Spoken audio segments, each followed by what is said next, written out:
बिस्मिल्लाहिर्रहमानिर्रहीम। नई बात के साथ मैं हूं फवाद अहमद।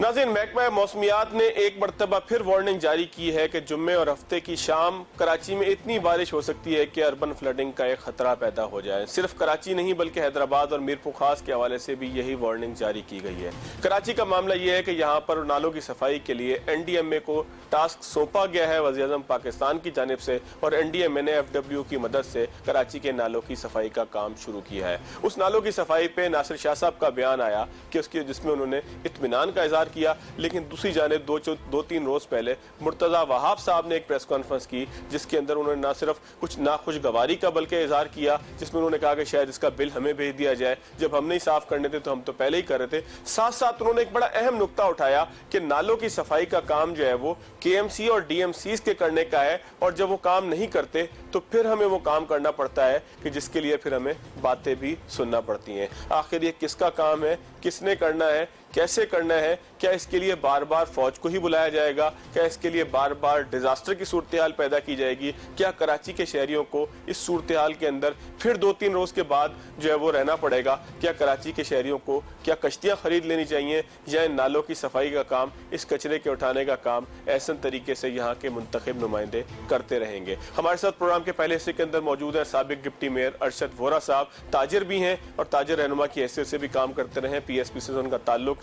उनसे पूछते हैं कि आखिर मामला क्या है। प्रोग्राम के अगले हिस्सों में मजीद मेहमानों को भी लेंगे, DMC के किसी चेयरमैन को भी लेंगे और अपने नुमाइंदा खसूसी को भी लेंगे, उससे भी पूछेंगे कि आखिर मामला क्या है और उसका हल क्या है। अरशद वोरा साहब, बहुत शुक्रिया आपके वक्त का, आपने हमें ज्वाइन किया। स्काइप लिंक पर मौजूद है वोरा साहब, आखिर मसला क्या है कराची का? क्योंकि हम देखते हैं कि मुर्तजा वहाब साहब ने खड़े होकर तो बड़े क्लियर अंदाज में कहा कि ये हमारे करने का काम नहीं है, ये काम करने का KMC के और DMC के करने का काम है। आप साबिक डिप्टी मेयर हैं, वसीम अख्तर साहब के साथ ही काम कर चुके हैं, अंदर के हालात भी जानते हैं। किसके करने का काम है जो ये काम नहीं होता और कराची के शहरियों के ऊपर वो नाले गंद उछालते रहते हैं, और हम देखते हैं कि शहरी उस गंद के अंदर जो है वो जिंदा रहने पर मजबूर होते हैं? आखिर मामला क्या है? देखिए फहद, मैं आपको बताऊं कि काम तो ये जो है वो KMC का और DMCs का है, इसमें कोई दो राय नहीं है। और पिछले 1-2 साल तो तकरीबन मैंने भी देख लिया, हालांकि मैं 1 साल था, लेकिन क्योंकि जिस वक्त मैंने एंट्री दी थी उस वक्त भी 50 करोड़ रुपए इस मद में आए थे।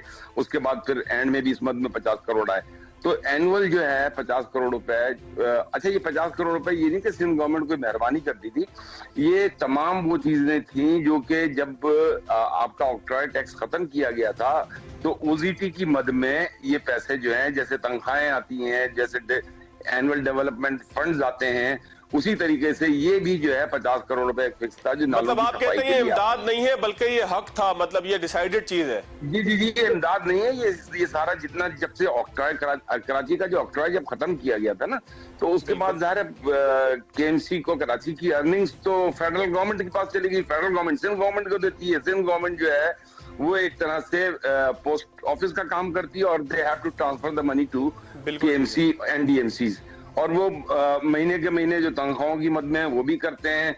दूसरे बहुत सारे खर्चे हैं वो KMC के लिए और DMCs के लिए करने ही करने सिंध गवर्नमेंट ने, तो उन्होंने एहसान नहीं करना। ये OZT की जो जब डिस्ट्रीब्यूशन हुई थी उस वक्त ये फैसले हुए थे, तो उस फॉर्मूले के तहत ये पैसे आते हैं।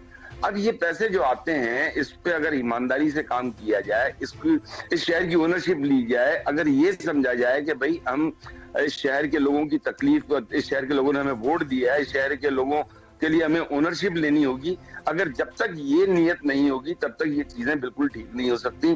फिर आप सिर्फ नालों को ही नहीं रोएंगे, आप अगर अभी इंफ्रास्ट्रक्चर की तरफ भी चले जाएं, आप KMC के स्कूलों की तरफ चले जाएं, आप KMC के अस्पतालों की तरफ चले जाएं, अल्लाह माफ करे, कहते हुए अब तो शर्म आने लग गई है कि इन लोगों ने वोट किस तरीके से वोट लेने के बाद अवाम के वोट का हक अदा नहीं किया। इनकी नीयतें खराब हैं। ये लोग बेसिकली दिल से इनका जो प्लान है वो ये है कि हमने पैसा बनाना है। आजकल नए स्कैंडल्स रोज आ रहे हैं कि आखिरी वक्त जाते जाते KMC में जो है वो फलानी जमीन का रेजोल्यूशन पास हो गया, फलानी जमीन का हो गया। तो ये जाते जाते बहुत सारे काम और उतारेंगे। अच्छा वोरा साहब, एक चीज और बताइएगा कि आपको लगता है कि वसीम अख्तर साहब से जब भी बात हो, किसी की भी बात हो, कोई भी सवाल करे तो वसीम अख्तर साहब एक ही बात कहते हैं, मेरे पास इख्तियारात नहीं है, मेरे पास इंफ्रास्ट्रक्चर नहीं है, मेरे पास तो गाड़ियों में डीजल डालने के पैसे नहीं है। मतलब उनके मसाइल तो बहुत ज्यादा महसूस होते हैं और डीएमसीज भी किसी ना किसी हद तक यही सारी बात, उन्हीं की बात रिपीट करते हुए दिखाई देती है। तो आप समझते हैं कि यहाँ पे पॉलिटिकल विल का इशू है या यहाँ पर जो इशू आ रहा है कि इन्होंने काम करना नहीं है?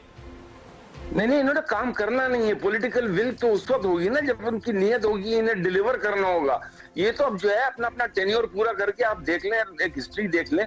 देखें पाक सरजमीन पार्टी का जो वजूद में आना, आप ये देखें मुस्तफा कमाल अपनी पीक पर गए थे। मुस्तफा कमाल उस वक्त जो है वो सेनेटर थे, अभी उनके 5.5 साल बाकी थे। मुस्तफा कमाल साहब ने जाने के बाद 3 साल के बाद दोबारा जब आए हैं, उन्होंने कुछ चीजें देखी थी ना, कुछ चीजें देखने के बाद, वरना तो वो एमक्यूएम में पीक पे थे। आज वो एमक्यूएम में हर चीज को लीड कर रहे होते। आज उस वक्त भी जो है वो अनीस कायम खानी और मुस्तफा कमाल जो है वो वजारतें बांटने से लेके, टिकटें देने से लेके, लोगों को कहाँ पे जो है असाइन करना है, ये सारे काम तो यही लोग करते थे। ये तो उस वक्त छोड़ के गए, ये सारी चीजें इसलिए छोड़ के गए कि चीजों का। और फिर हमने जब प्रैक्टिकली मैंने देखा, जब मैं इन्वॉल्व हुआ केएमसी में और जब मैंने देखा, जब मैंने डॉक्टर फारूक सत्तार के काम देखे, जब मैंने वसीम अख्तर के काम देखे, मैं आपको ये बताऊं कि अभी तो हमने ओथ भी नहीं लिया था और इनके तो घरों पे पेट्रोल की पर्चियां जाती थी। फारूक सत्तार का क्या केएमसी से लेना देना था? फारूक सत्तार के घर पे पेट्रोल की पर्चियां पता नहीं कई सालों से जा रही थी। तो ये पेट्रोल की आप बात करते हैं, पेट्रोल के अंदर जितनी साबिक मेयर की हैसियत से जारी होंगी ना वोरा साहब, वैसे ना करें ना। मैं कह रहा हूँ जिस वक्त मेयर का ओथ भी नहीं लिया था, ही वॉज इन जेल। अच्छा, मैं तो उस वक्त की बात कर रहा हूँ। ठीक। तो और फारूक सत्तार क्या थे उस वक्त? चलें ठीक, आप कंटिन्यू करें, मैंने वैसे बीच में लुकमा तो दिया था। ये मैं एक मिसाल दे रहा हूँ आपको कि देखें, ये तो एक पेट्रोल की पर्ची नहीं छोड़ते, तो फिर ये करोड़ों और अरबों आपको डेवलपमेंट के फंड्स मिले, डेवलपमेंट के 15 अरब रुपए मिले। आप 15 अरब रुपए को अगर कराची की 207 यूनियन काउंसिल पे डिवाइड करें, तो मैं ये समझता हूं कि आज एक यूनियन काउंसिल के अंदर कम से कम 10-10 करोड़ के 2-2 करोड़ के 5 प्रोजेक्ट हुए होते। 4 साल में नजर आना चाहिए था कराची की 207 यूनियन काउंसिल में। तो ये तमाम चीजें हैं इन लोगों ने। देखें नाले में मुझे फर्स्ट टाइम फेस करना पड़ा। जो काम मैंने 12 करोड़ रुपए में किया, वो काम जो है ये लोग 50 करोड़ में करते हैं। तो ये तमाम चीजें जो हैं वो बहुत इंपॉर्टेंट हैं। मैनेजमेंट का इनके अंदर फुकदान है, they don't have the management skills. इन्होंने इनके पास देखें 1000 के करीब जो है वो सिटी वार्डन्स हैं। अब सिटी वार्डन्स जो हैं वो अगर 1000 के करीब है तो उनको यूटिलाइज करना चाहिए ना इन्हें। वो यूटिलाइजेशन मैंने स्टार्ट किया था। अब बारिशों में जो है कभी कभी नजर आते हैं, पिछली बारिशों में 2 दिन बाद नजर आए सिटी वार्डन। जब हमने मीडिया पे कहना शुरू किया ये 1100 लोगों की फोर्स है, इसकी यूटिलाइजेशन नहीं हो सकती क्या बारिशों में? ये नाले की जो बात कर रहे हैं, देखें जो मेन गुजर नाला है उसको जब क्लियर किया था सुप्रीम कोर्ट के ऑर्डर पे, इंक्रोचमेंट्स वहां से हटाई गई थी। तो आप ये देखें कि वहां पे 12 फीट की सड़क की गुंजाइश बनी थी और 15 किलोमीटर का एक नया रोड डेवलप हो रहा था और इस पर टोटल खर्चा आता 15 से 20 करोड़ रुपए का, जो कि कोई बड़ी बात नहीं थी केएमसी के लिए या सिंध गवर्नमेंट के लिए। और 5 फीट की पैरापेट वॉल बनती नाले के लिए, हाइट ज्यादा हो जाती दीवार की, पानी बाहर आता ही नहीं। लेकिन ये सारी चीजें नहीं की। उसके बाद आपको मैं बताऊं कि जैसे औरंगी नाला है, उस नाले के नीचे से जितने भी हाइड्रेंट वाले हैं उनकी पानी की लाइनें जाती हैं। आप उन पानी की लाइनों को काट के उनको बाउंड करते हैं ना, ये जो कचरा फंसता है, ये जो लोग वहां की आवाम कहती है कि कचरा फंसता है। अच्छा, कचरा क्यों फंसता है? सबसे पहले कचरा आना ही नहीं चाहिए। 12,000 टन कराची की जनरेशन जो है उसमें से मुश्किल से 10 से 15 या 20% कचरा जो है वो लैंडफिल साइड जाम चाकर हो जाता है या गोंदपाल जाता है। साफ कचरा जो है ये नालों में फेंकते रहे।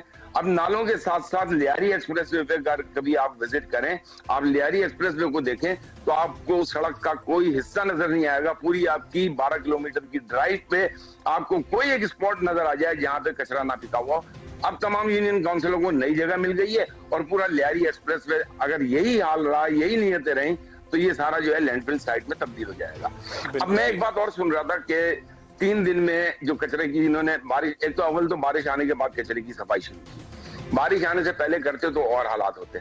बारिश आने के बाद जब कचरे की सफाई शुरू की, ये कहते हैं कि 30,000 टन कचरा जो है हमने 2 दिन में लैंडफिल साइट पे पहुंचा दिया। बिल्कुल ठीक है। अरे आपने कैसे पहुंचा दिया? आप तो पूरी वर्क फोर्स के साथ कराची का रोजाना का 12,000 टन कचरा नहीं पहुंचा सकते, या तो फिर वहां पे लैंडफिल मतलब साइट आप पे जो सोचते है इतनी गुंजाइश ही नहीं है?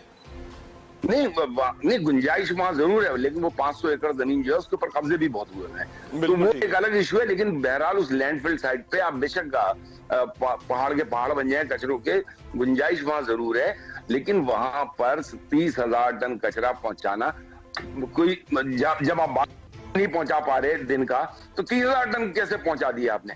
ये भी एक सवाल है। लैंडफिल साइट को ओपन होना चाहिए, लैंडफिल साइट को ओपन होना चाहिए तमाम मीडिया के लोगों के लिए, तमाम जो है इलेक्ट्रॉनिक और प्रिंट मीडिया के लोग जिस वक्त चाहे एक्सेस लें, वहां देखें कंप्यूटराइज सिस्टम है कि आज कितने ट्रक आए, कितने हजार टन कचरा आया। जब मैंने जाके वहां विजिट किया था तो 2,500 से 3,000 टन कचरा जाता था, जबकि जनरेशन 12,000 टन थी। और ये नहीं है कि वहां जाने की गुंजाइश नहीं थी, वहां खुली सड़क है, ट्रक जा सकते हैं, लेकिन इन लोगों की जो है ना बात, इनकी पहुंचाने वाले नहीं पहुंचाते, नहीं पहुंचा, इनकी उसमें ही नहीं है ना। इन्होंने अपना टेन्योर पूरा करना है, अपने ऑब्जेक्टिव्स पूरे करने, अपना पैसा बनाया। अभी नहीं क्या, अब ये अब ये क्या करेंगे? अब जो है ना, अब इलेक्शन का टाइम आएगा और ये कहेंगे कि मुहाजिर सूबा बनाओ। अब दोबारा से फिर वही नारा 4 साल में, हर 4 साल 5 साल बाद ये नारा याद आता है। अच्छा वोरा साहब, ये भी तो सुनने में आ रहा है कि टेन्योर को कुछ अरसे के लिए एक्सटेंशन दी जा रही है, थोड़ा सा कोई लॉलीपॉप मिला है पीपल्स पार्टी की तरफ से? आई डोंट थिंक कि एक्सटेंशन मिल सकती है, एक्सटेंशन का कोई वो है नहीं। ये तो इलेक्शन होने हैं, टेम्पररी एडमिनिस्ट्रेटर को बैठना चाहिए, एक्सटेंशन नहीं मिल सकती। अकॉर्डिंग टू दी जो 2013 का आपका लोकल बॉडीज का ऑर्डिनेंस है, उसके तहत इनको कोई टाइम पीरियड नहीं मिल सकता। अच्छा चले, अच्छा वोरा साहब फिर दोबारा से वापस टॉपिक की तरफ आते हैं। ये कराची के जो नाले हैं, सुना ये है कि 200-250 किलोमीटर का जो है वो ये एरिया है जो इसका जो पूरा रकबा आता है, 40-50 के करीब नाले हैं, 2 बड़ी नदियां हैं, ये सारा कराची का एक इंफ्रास्ट्रक्चर है।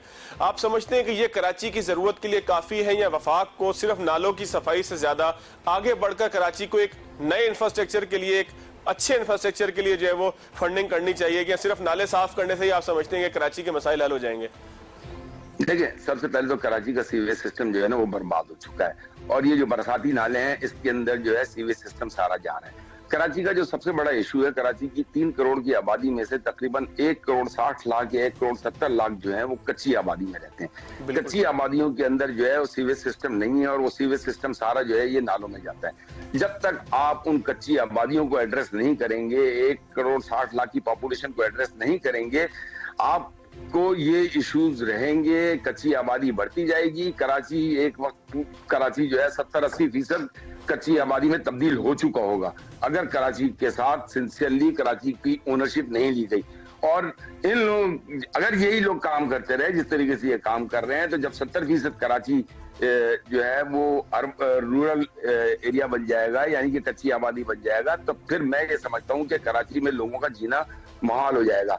सबसे पहले एड्रेस करने की जरूरत है कच्ची आबादी को। कच्ची आबादी की जो है वो ट्रांसफॉर्मेशन होनी चाहिए, ट्रांसफॉर्मेशन इनटू हाई राइजेस।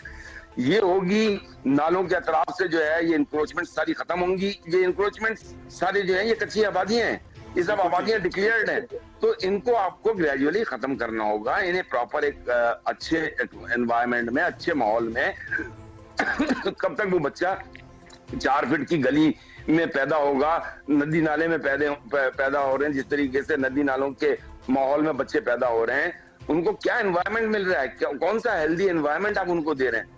तो ये तमाम इश्यूज हैं कराची के, मतलब इतने मल्टीपल इश्यूज हैं कि अगर हम स्टार्ट लें तो आप यकीन करें कि 2 घंटे का प्रोग्राम भी आप स्टेप वाइज चलें तो कम है। अच्छा वोरा साहब, एक आखिरी चीज पे कमेंट कर दीजिएगा। आप एक ताजिर भी हैं, ताजिर रहनुमा भी रहे हैं, आप ताजिरों के भी बड़े करीब हैं। सिराज कासिम तेली साहब का एक बयान है और दीगर ताजिर भी ये बात करते नजर आ रहे हैं कि कराची को किसी और के हवाले कर दिया जाए, फिर चाहे वो फौज हो या चाहे फिर वो वफाक हो, उस हवाले से कोई वाज़ेह चीज नहीं है।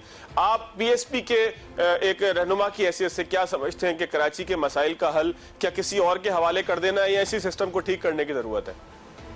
देखिए, मैं ये समझता हूं कि सिस्टम मौजूद है, सिस्टम को फॉलो करना, जब तक अव्वल तो आपका सवाल का मैं जवाब दे दूं कि देखें, जो कराची को जैसा उन्होंने कहा कि फौज के हवाले किया जाए, लेकिन ये वक्ती सॉल्यूशंस हो सकते हैं, ये परमानेंट सॉल्यूशंस नहीं हो सकते। फौज परमानेंटली तो आकर नहीं एडमिनिस्ट्रेट करेगी ना, कोई 5 साल 10 साल, वो जैसे भी एनडीए में ने ये एक टास्क उठाया है, तो फौज is not the solution to run Karachi. Karachi के लिए, कराची के साथ जिन लोगों को मोहब्बत है, जिनके अंदर बिलखुसूस जैसे मुस्तफा कमाल ने अपना एक दौर गुजारा, उस दौर में कोई उंगली नहीं उठा सकता, इसी किस्म के लोगों की जरूरत है। कराची को ईमानदार, मेहनती और सिंसियर लोगों की जरूरत है, जो कराची की ओनरशिप ले सकते हैं। जिन लोगों ने 30 साल में कराची की तालीम का बेड़ा गर्क किया, कराची के सेहत का, अस्पतालों का बेड़ा गर्क किया, कराची के इंफ्रास्ट्रक्चर का बेड़ा गर्क किया, कराची के नालों का बेड़ा गर्क किया, आप यू नेम इट। आपको अंदाजा नहीं है कि अभी वेटरनरी डिपार्टमेंट, आपकी जो मवेशी मंडी, आपकी भैंस कॉलोनी, आपका ये दूध का निजाम, डेयरी सिस्टम, ये तमाम चीजें केएमसी के जमरे में आती हैं। आप अक्सर देखते होंगे कि रेट बढ़ गए, दूध के रेट बढ़ गए, ये सारी चीजें केएमसी के उसमें आती हैं। ये तो साइड में इस तरीके से निकाल के कच्ची आबादियां, 250 कच्ची आबादियां रजिस्टर्ड है केएमसी के पास, 300 कच्ची आबादियां जो हैं वो सिंध गवर्नमेंट के पास रजिस्टर्ड है। आप एक एक स्कूल को देखें, केएमसी के एक एक स्कूल के अंदर 5-5 स्कूल बन गए, 5 स्कूलों के 4-4 डिफरेंट स्टैंडर्ड्स हैं। आपको उनको स्टैंडर्डाइजेशन की जरूरत है। पूरे केएमसी के तमाम स्कूलों के अंदर एक स्टैंडर्ड होना चाहिए एजुकेशन का। बिल्कुल आपकी बात समझ हमने भी इंजीनियरिंग की है, और हमने भी जो है सिंध टेक्स्ट बुक बोर्ड से की है, और सिंध टेक्स्ट बुक बोर्ड से हमने इंजीनियर्स भी बने, डॉक्टर्स भी बने और कामयाब जिंदगी गुजारी है। चले, बहुत शुक्रिया अरशद वोरा साहब। टाइम बड़ा मुख्तसर है, आपकी बात में बिल्कुल समझ गया कि सिस्टम को ठीक होना चाहिए, और सिस्टम जो है वो किसी और के हवाले कर देने के बजाय परमानेंट उन लोगों के हवाले करना चाहिए कि जो उसको चलाने के अहल हो। यहाँ पर एक ब्रेक लेते हैं, ब्रेक के बाद आते हैं नाज़रीन आगे की तरफ चलते हैं।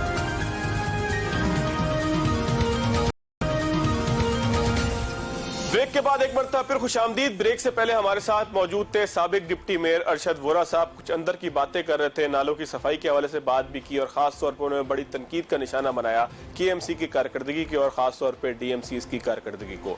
कराची के जो पोश इलाके हैं, खास तौर पर जो अहम तरीन इलाके हैं, जिनमें यूनिवर्सिटी रोड हो, शारा फैसल हो या कारसाज रोड हो, कि जहाँ से हम देखते हैं कि पानी जमा होता है, और जमा होने के बाद जो शहर के पोश इलाके हैं, शहर के मसरूफ तरीन इलाके हैं, उसकी तरफ जाने वाली ट्रैफिक को मुतासिर करता है। उस पर क्या इकदाम होंगे? क्या शहरियों को एक मरतबा फिर परेशानी का शिकार होना पड़ेगा, या वहां के डीएमसी ने कोई इंतजामात ऐसे किए हैं कि लोग परेशानी से बच सकें? हमारे साथ मौजूद है डीएमसी ईस्ट के चेयरमैन मुईद अनवर साहब। उनसे पूछते हैं कि आखिर मामला क्या है, तैयारी क्या है। मुईद साहब, बहुत शुक्रिया आपके वक्त का। मुईद साहब, सारा मामला आपके सामने है, आखिर एफडब्ल्यू को क्यों आना पड़ता है और नालों की सफाई के लिए, कि जिसको साफ करने का काम बुनियादी तौर पर आपका केएमसी के साथ मिलकर है? आखिर मामला क्या है, काम करते क्यों नहीं है? बिल्कुल जी, आपका कहना सही है। बहुत बहुत आपका भी शुक्रिया कि जी आपने हमें यहाँ पे मदऊ किया। और ये इस वक्त बहुत बड़ा एक इशू बना हुआ है कराची में कि फौज भी उतरी हुई है, वफाक भी देख रहा है, फिर वर्ल्ड बैंक के जो फाइनेंस हो रहा है और उसके हवाले से स्विप एक बनाया है,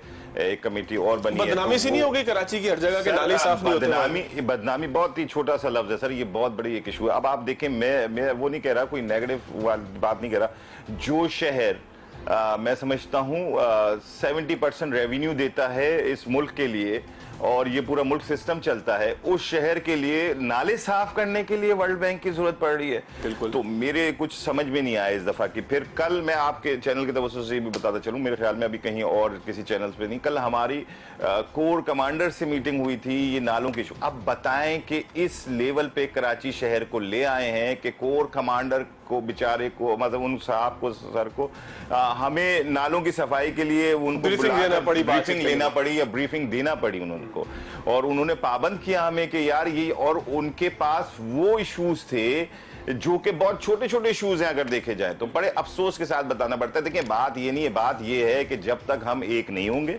जब तक हम इस शहर की ओनरशिप जो दूसरी सियासी पार्टियां जो जिनके वजीर हैं, जिनके आपके इत्तेहादी नहीं जी, हमारे इत्तेहादी भी कह लें और जो अभी सिंध गवर्नमेंट कह अच्छा, चले सिंध लें। देखिए ना, मैं समझता हूं कि मैं कुछ इत्तेहादियों पे बात करेंगे, वैसे नहीं करेंगे। बिल्कुल करेंगे जी। इत्तेहादी कोई इत्तेहादी हैं, पर उनकी भी जो गलतियां हैं उनको भी हाईलाइट करना चाहिए। बिल्कुल ठीक है। क्योंकि हम और वो, अगर हम, हमारे अवाम ने उनको वोट दिया है, कराची शहर के लोगों ने उनको वोट दिया, इस एतमाद से दिया था कि वो काम नहीं होंगे जो पीपल्स पार्टी के दौर में हुए, जो नून लीग के दौर में हुए। उन्होंने पहले भेज दिया ना, उन्होंने पहले अली जैदी साहब को भेजा, अली अब जो है जैदी वो साहब एनडीए में को हमारे भेजा। इत्तेहादी हैं, जो भी वो वफाकी मिनिस्टर भी हैं, पर अफसोस के साथ ये कहना पड़ता है कि देखें, बात वसीम अख्तर साहब मेयर कराची जो शुरू से एक ही बात पे शोर कर रहे हैं, आज उसी चीज पे कोर बुलाकर हमें इसी पे सवालात कर रही है, इख्तियारात की बात। तो वो इख्तियारात चाहे अली जैदी साहब हों, चाहे वर्ल्ड बैंक से आप करा रहे हो, चाहे कोई भी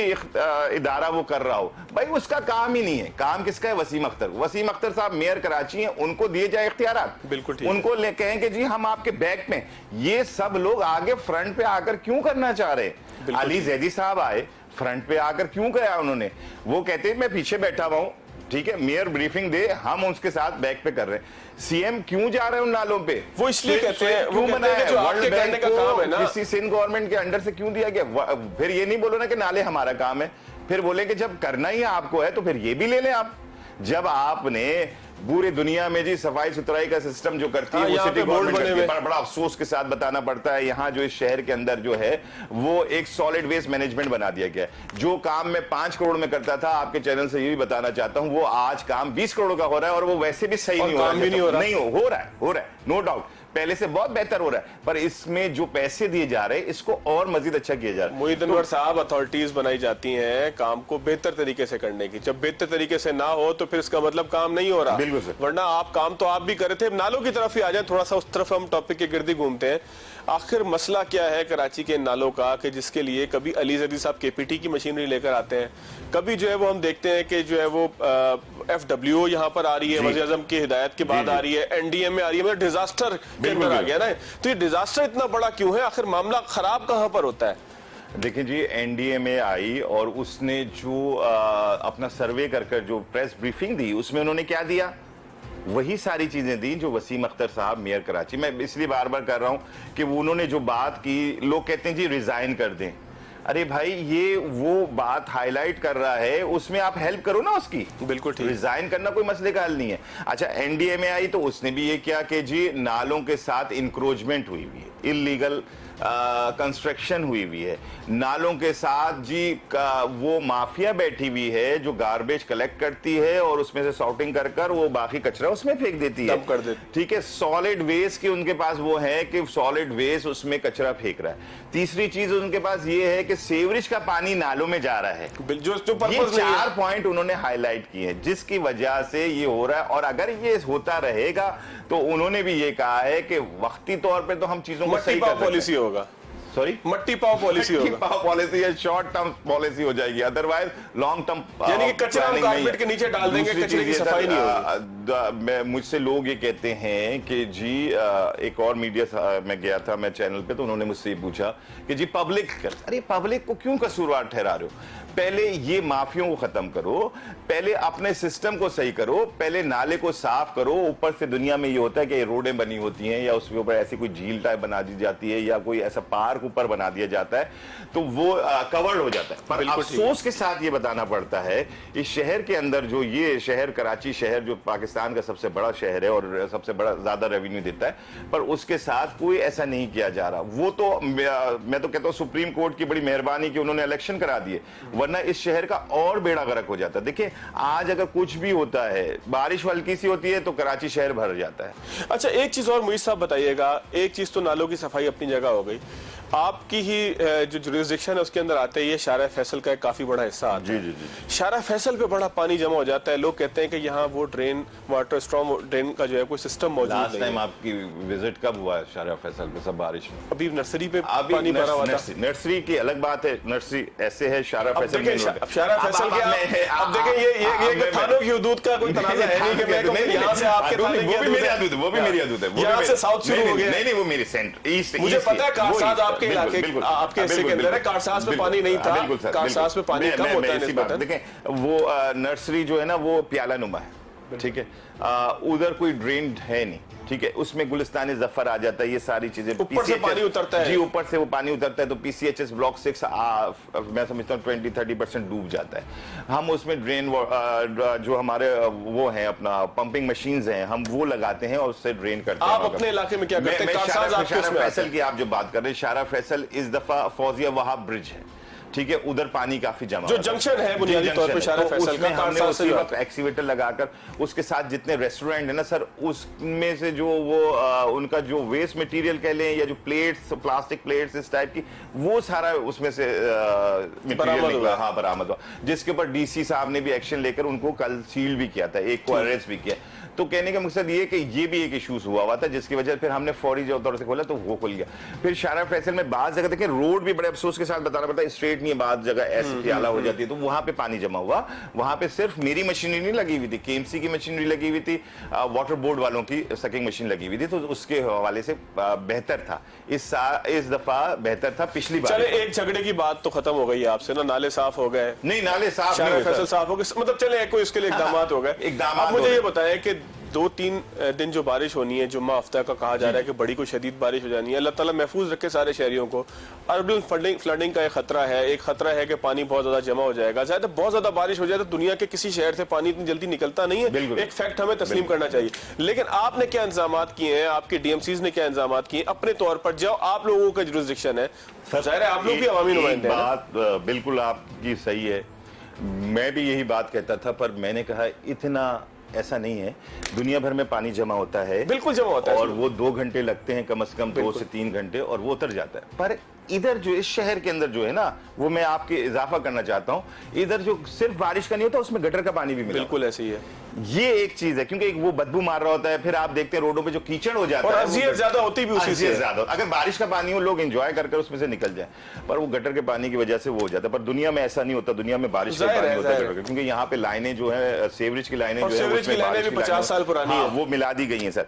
तो एक चीज तो ये भी है, और ये भी क्लियर होना चाहिए, सेवरेज की लाइन अलग होना चाहिए, ड्रेन की लाइन अलग होना चाहिए। अभी ड्रेन की लाइनों में सेवरेज लाइनें मिला दी गई, जिसकी वजह से ये प्रॉब्लम्स आती है। बिल्कुल हमारी तैयारी यही है सर, अभी भी आप रोड पे देख सकते हैं, हमारे शारा फैसल पे एक्सीवेटर्स लगे हुए हैं, हमारे मैनुअल स्वीपर्स लगे हुए हैं, हमारे यूनिवर्सिटी रोड पे वो लगे हुए हैं एक्सीवेटर और मैनुअल स्वीपर्स कर रहे हैं, जो नालों के अंदर से गप कह लें, कचरा कह लें, जो भी चीजें हैं वो क्लियर कर रहे हैं। इसके अलावा हमारे जो जो चौकिंग पॉइंट हैं, उन तमाम जगह पे लगा हुआ है। खत्म नबूवत चौक है स्कीम 33 में, पायनियर वो है बेंगलोर, इस तरफ व्हाइट हाउस बेंगलोर, ये सारी जगह हम कर रहे हैं। महमूदाबाद में अल्हम्दुलिल्लाह, फिर मैं ये बताता हूँ कि ये नाले साफ करने की वजह से वहाँ के मुकामी लोगों का कहना यह है कि कभी ऐसा नहीं हुआ कि बारिश का पानी इतनी जल्दी क्लियर हो जाए। जहां जहां काम हो रहा है वहां बेहतरी आ रही है। पर मैं भी सिर्फ ये चाहता हूं, आपके चैनल के तवज्जो से ये भी बात पहुंचाना चाहता हूं कि हम और अब वो सिंध गवर्नमेंट मिलकर काम करेंगे। ये ना करे कि सिंध गवर्नमेंट अभी, जैसे एक आप और बताता चलूं अगर टाइम हो आपके पास, तो ये जो सॉलिड वेस्ट ने अलाइशें जमा की हैं, ऑफल्स जो जमा किए हैं, इस दफा सॉलिड वेस्ट ने सेंट्रल में जमा किए हैं, कोरंगी में जमा, हमारे यहाँ ईस्ट में अल्हम्दुलिल्लाह काम बहुत बेहतर। क्यों बेहतर हुआ? क्यों उन्होंने हमारे को ऑन बोर्ड लिया, हमारे जो यूसी के चेयरमैन, वाइस चेयरमैन, काउंसलर थे, तो उनके इंस्पेक्टर ने उनसे कोऑर्डिनेशन किया, मिलकर काम हुआ, बेहतर हो गया। अगर वो समझेंगे कि वो अकेले काम को निपटा देंगे तो मुश्किल है, क्योंकि असल ग्राउंड रियलिटी मेरे चेयरमैन, वाइस चेयरमैन, अवामी नुमाइंदों के पास है, किस गली में कितनी कुर्बानी हो रही है, किस मदरसे में कितनी कुर्बानी हो रही है। तो मेरे इस शहर को वो भी ऑन करें, मैं भी ऑन करूं। देखें, मैं रात 3 बजे मैं और रेहान हाशमी भाई खड़े हुए थे ईसा नगरी के उस पे यासीनाबाद ब्रिज पे, जहां पे अलाइशें पड़ी हुई थी। मैंने अपनी प्राइवेट मशीनरी बुलाकर उठवाई। क्यों? क्योंकि मैं ओन करता, सॉलिड वेस्ट सो रहा था, उस वक्त किसी को पेन नहीं था, अगर पेन था तो हमें था। तो इसलिए मैं ये कहता हूं, जब तक हम ओनरशिप नहीं लेंगे उसके अच्छा वही सब, एक छोटा सा, बिल्कुल इस पार्ट का थोड़ा सा वक्त खत्म हो रहा है, हम ब्रेक की तरफ जाएंगे। मुझे एक चीज बता दें कि कौन कौन से ऐसे इलाके हैं कि जिनको आपने रेड जोन डिक्लेयर किया हुआ है पानी के जमा होने के हवाले से, ताकि लोगों को भी पता हो कि उस तरफ का रुख नहीं करना। अगर खुदा न खास्ता, हम दुआ तो ये करेंगे कि उस तरीके की बारिश ना हो जिस तरह की पेश गोई है, लेकिन अगर खुदा न खास्ता होता है, कुछ जगहों से पानी थोड़ा देर से निकलता है। यूनिवर्सिटी रोड पे भी गुज़िश्ता साल जमा हुआ, जिसमें CM साहब आप समेत तैर रहे थे उसके अंदर, तो बड़े बड़े रेनकोट पहन के। तो अब कहां कहां लोगों को तैरना है, मतलब कोई हब्स ऐसे थोड़े से बता दें ताकि लोग वहां ना जाएं। जहां तक तैरने की बात, तो सर वो अभी बारिश का पता नहीं, सुना ये है कि बहुत तेज खुदा ना खास्ता क्लाउड बर्स्ट हो जाता है, जिस हिसाब से बताया जा रहा है तो हर गली में तैर रहे होंगे हम लोग। तो बेसिकली हमारे जो वही चोकिंग पॉइंट है, सफूरा है, नीपा है, फिर यूनिवर्सिटी रोड है, फिर यहाँ से आप आगे चले जाएं, माशाल्लाह इस दफ़ा स्टेडियम पे भी काफ़ी जमा हो गया था, पर बाद में फौरी क्लियर हो गया था। फिर गुरु मंदिर का एरिया है, फिर इस तरह से PCHS ब्लॉक 6 का एरिया है। तो यही वो एरिया है। हमारी कल जो मीटिंग हुई थी उसी में मैंने हाईलाइट किया था, और मैंने ये बात बिल्कुल CM साहब से, आप अगर या उनके किसी नुमाइंदे से पूछ सकते हैं, मैंने धड़ल्ले से बोला कि मैंने कहा सर 4 साल हो गए हम वहां जाकर खड़े होते हैं, हर साल जब भी बारिश होती है हमें भी अब अच्छा नहीं लगता। लोग कहते हैं ये कॉस्मेटिक चीजें करने आ जाते हैं, फोटो सेशन करने आ जाते हैं, बाकी इनको अगर चाहिए था तो कल। तो CM साहब ने कहा, CM साहब ने उसी वक्त DC साहब को ऑर्डर किए, MD वाटर बोर्ड को ऑर्डर किए कि भाई ये 2-3 जो इश्यूज हैं वो रिजॉल्व किए जाएं। अब मैं ये देखता हूं, कल रात तक हम 3:30 बजे तक वो कर रहे थे, विजिट कर रहे थे। अब देखते हैं अगर अल्लाह ने चाहा वो रिजॉल्व हो जाए, तो मैं ये कहता हूं कि अगर मेरे पास समझे इस वक्त 12 चोकिंग पॉइंट हैं या 12 ऐसे पॉइंट्स हैं जहां पे ट्रबल हो सकती है, तो उसमें से अगर 2-3 भी क्लियर हो जाते हैं तो मैं बड़े जो पॉइंट्स हैं जहां से लोगों का गुजर जाता है। बहुत शुक्रिया, मोहित अनवर साहब हमारे साथ मौजूद थे। नाज़रीन, यहाँ पे एक छोटा सा ब्रेक लेते हैं, मसले के ऊपर बात करेंगे, देखते हैं कि आगे मेहमान कौन।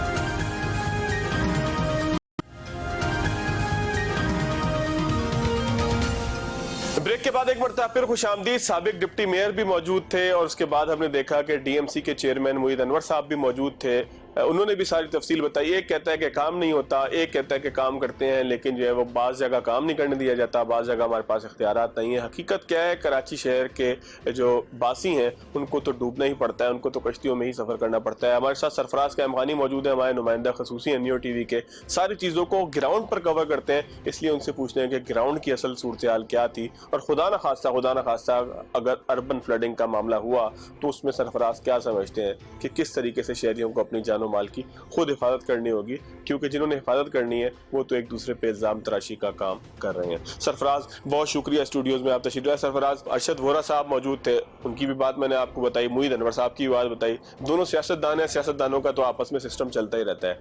आप क्या समझते हैं कि कराची के शहरियों को अगर खुदा न खास्ता जो वार्निंग एक जारी की गई है जुम्मे और हफ्ते को शदीद बारिश की, उसका सामना करना पड़ा, तो क्या जिस तरीके से वो एक नाला भर गया था पूरा जिला बस्ती के अंदर, और कश्ती वाले तो सरकार यहाँ पर थी नहीं क्योंकि वो बड़े ओहदे के ऊपर फाइज है, तो गाड़ियाँ लोगों की अलबत्ता ज़रूर तैयार नहीं थी, क्या सूरत हाल थी और क्या खदशा है? देखिए फवाद साहब, ये आज भी जो बरसात होने के बाद कराची डूबा, गाड़ियाँ तैरी, उसके बाद हमने ये सोचा था कि इंतज़ामिया जो वो हरकत में आएगी और कराची को बचाने के लिए इकदाम किए जाएंगे, लेकिन ऐसा नहीं है। अफसोस के साथ कहना पड़ रहा है कि आज फिर जो है वो रेन इमरजेंसी जो है वो ठंडे कमरे तक महदूद है। कोई सेवरेज का एक नाला जो क्लियर कर दिया जाए ताकि जो इनके पास सबब है कि पानी निकाल तो रही है नालों से कचरा, वो तो बरसाती नाले हैं। ये तो जो पानी निकालने का तरीका है, जो नाली छुपाने का तरीका है कि मैनहोल खोला और बरसाती पानी जो है वो सेवरेज की लाइनों में डाल दिया जाता है, और वो भी फट गई और बर्बाद हो गई। वो सेवरेज की लाइनें चौक हैं, उसको साफ करने के लिए कोई इकदाम नहीं किए गए। वाटर एंड सेवरेज बोर्ड सबसे ज्यादा गैर फाल कराची सिंध हुकूमत का जो है महकमा बन चुका है, उसके हवाले से कोई इकदाम नहीं किए गए। अभी जो मोहित अनवर साहब कह रहे थे कि हम काम कर रहे हैं, काम करते हैं, लेकिन बिगाड़ होने के बाद उससे पहले कोई इकदाम नहीं किए जाते। जब सारे शहर डूब चुका होता है, शहरी जो है वो गाड़ियां लेकर खड़े होते हैं सैकड़ों की तादाद में सड़कों पर, तबाह हो रहे थे लोग, फैमिली के साथ बच्चों के साथ इंतज़ार कर रहे होते हैं कि कोई मैकेनिक आए, उनकी गाड़ियां निकाले, साफ सुखाए और उनको बना कर दे, वो घर जाएं। ऐसा होने के बाद ये इंतज़ामिया हरकत में आती है। अभी कल से जो बरसात का सिलसिला शुरू होना है, आज से जो शुरू होना है, उसके लिए कोई इकदाम नहीं है। ठीक, शहरी फिर इंतजार कर रहे हैं कि शायद हम डूबने के लिए कोई इंतजामात कर लें। ये कराची के जो इलाकों की बात कर रहे थे कि कच्ची आबादियां नहीं, गुलशन इकबाल, PCHS सोसाइटी, जो अपना नाज़माबाद का इलाका है, ये कच्ची आबादियां नहीं हैं, बड़े पोश इलाके हैं, वहाँ पर पढ़े लिखे लोग रहते हैं, लेकिन इन सूरत इन इकदाम की वजह से उन्हें डूबना पड़ता है, उनके घरों में पानी दाखिल होता है। ईद के दिन लोग ईद मना रहे थे और आधे से ज़्यादा शहरी जो है वो घरों से पानी बाहर निकाल रहे थे। नाले के अतराफ़ की जो आबादियाँ हैं, सिर्फ वो नहीं बल्कि जो दूर दराज की आबादियाँ हैं, जो सड़कों का पानी है वो घरों में दाखिल हुआ। कराची के जो नाला जहाँ से गुजर रहा था वहाँ से तबाही करता हुआ गया। इंतज़ामिया ने कोई इकदाम नहीं किए। सिंध हुकूमत सिर्फ और सिर्फ पॉइंट स्कोरिंग करती है, आकर बताती है कि शाम तक ये कर लिया जाएगा, लेकिन शाम को वो जाकर सो जाते हैं। शहर का कोई पुरसाने हाल नहीं है। अच्छा सरफराज, एक बात बताइएगा, सिंध हुकूमत ये कहती है, मुर्तज़ा वहाब साहब ने 2-3 रोज पहले प्रेस कॉन्फ्रेंस की, उनका कहना यह था कि जी KMC और DMCs के करने का काम था, वो नहीं करते, हम तो आके बस मेहरबानी एक करते हैं कि थोड़ी सी सफाई कर देते हैं। थोड़ा सा नाराज वो एनडीए में से भी थे कि वो क्यों आ गया सफाई करने और कहीं हमें बिल ना भेज दें। तो आपको लगता है कि ये जो केएमसी और डीएमसीज हैं ये अपनी जॉब जो है ये बर वक्त अदा करते हैं, अपना काम ठीक से करते हैं? या इनके पास इख्तियार नहीं है? वोरा साहब तो नहीं मानते कि इख्तियार का कोई चक्कर नहीं हो, कहते हैं करने नहीं चाहते? फवाद साहब, जो इख्तियारात हैं ना उनमें भी थोड़े बहुत काम किए जा सकते हैं जो नहीं किए गए सिरे से ही। और फिर जो सिंध हुकूमत के रहनुमा जो कहते हैं, जो सियासतदान कहते हैं, वो ये कहते हैं कि इन लोगों ने काम नहीं किया। तो हमने तो ये देखा कि जो कचरा उठाने का काम डीएमसी और केएमसी का था, सिंध गवर्नमेंट जब पैसा देती है डिप्टी कमिश्नर्स को देती है। 2-2 करोड़ रुपए दिए गए तमाम 6 के 6 अजला में डिप्टी कमिश्नर्स को कि अब ये कचरा उठाएंगे। कचरा तो साफ़ नहीं हुआ, 12 करोड़ रुपए साफ़ हो गए। उसके बाद पहली दफ़ा ये सुनने में आया कि मेट्रोपॉलिटन सिटी के जो बरसाती नाले हैं वो कर्जे पर साफ़ होंगे। पौने 2 अरब रुपए का कर्जा लिया गया कि नाले साफ़ होंगे, और उसके बाद फिर 12 करोड़ रुपए अलहदा से फिर से डिप्टी कमिश्नर्स को दिए गए, वो भी नाले साफ़ करेंगे। अब जो है वो नाले तो सिंध गवर्नमेंट साफ नहीं कर रही है, साफ कर रही है पीडीएमए। नहीं, वो कहते हैं 19 नाले जो है वो हमने जिम्मेदारी दी है सिंध गवर्नमेंट को साफ करने की, एफडब्ल्यूओ कहता है। एफडब्ल्यूओ जो कह रहा है कि नाले साफ करने की जिम्मेदारी दी है, तो नाले वैसे ही साफ होंगे सिंध गवर्नमेंट के। जैसे अभी हालिया बारिशों में आपने देखे चौकिंग पॉइंट, उन्हें पता नहीं है नाले की कितनी लंबाई है, कितनी चौड़ाई है, इसका कुछ मालूम नहीं है। डिप्टी कमिश्नर ठंडे कमरों से बाहर आते नहीं है, असिस्टेंट कमिश्नरों को अहकामात देते हैं, तो वो भी वैसे ही काम करेंगे जैसे साहब ने हुक्म दिया। बाहर आए, दौरा किया, फोटो सेशन किया और फिर से अपने दफ्तर में जाकर बैठ गए। सोराब गोड का नाला नाली बनता चला जा रहा है, वहाँ पर तामीरात होती चली जा रही है। सुप्रीम कोर्ट जो अबुल हसन असवानी के जो अतराफ की आबादियाँ डूबती हैं, उस नाले पर कोई ध्यान नहीं है। सिर्फ और सिर्फ सामने से आकर जहाँ से आपको और मेरे गुजरने की जो मरकजी इशारा है वहाँ से चौकिंग पॉइंट साफ होता है, एक एक्सीवेटर आता है, एक शावल आता है, 4 डंपर लगते हैं, उस पर फोटो सेशन होता है और उसके बाद काम जिम्मेदारियाँ सारी पूरी हो जाती हैं और सब अपने अपने घरों को चले जाते हैं। बारिश होने के बाद हम रिपोर्टिंग कर रहे होते हैं, लोग डूब रहे होते हैं और हावकार मची हुई होती है। बस यही इसी बात पे ख़त्म करते हैं। सरफराज ने बड़ी अच्छी एक तस्वीर खींची है कि किस तरीके से एक फोटो सेशन होता है, नाले साफ होते हैं, रिपोर्टिंग होती है, रिपोर्टर मौजूद होता है, लाइव हिट होती है, प्रोग्राम खत्म हो जाता है, पर्दा गिरता है और ड्रामा खत्म हो जाता है। नया ड्रामा नए दिन आता है और फिर वही ड्रामा होता है कि कराची के शहरियों को अजियत का शिकार होना पड़ता है। अब भी वक्त है, बेशक एक दिन का वक्त रह गया है। अल्लाह करेगा इतनी तबाही जो है वो महकमा मौसमियात जिसकी पेशगोई कर रहा है, ऐसा ना हो कराची के शहरियों को सुख का सांस ही लेना पड़े, सहूलत ही हो। और अल्लाह करे वो सारे इकदाम जो मोहित अनवर साहब ने बताए वो हकीकत का रूप धारें, वो सारे इकदाम जो नासिर शाह साहब बताते रहे वो हकीकत का रूप धारें और कराची के शहरियों को सुकून मिले और बारिश के अंदर कश्ती चलाने के बजाय घर में बैठ के लुत्फ ले सके। आज के प्रोग्राम से इतना ही, अगले प्रोग्राम तक ले याद दीजिए। अल्लाह हाफ़िज़।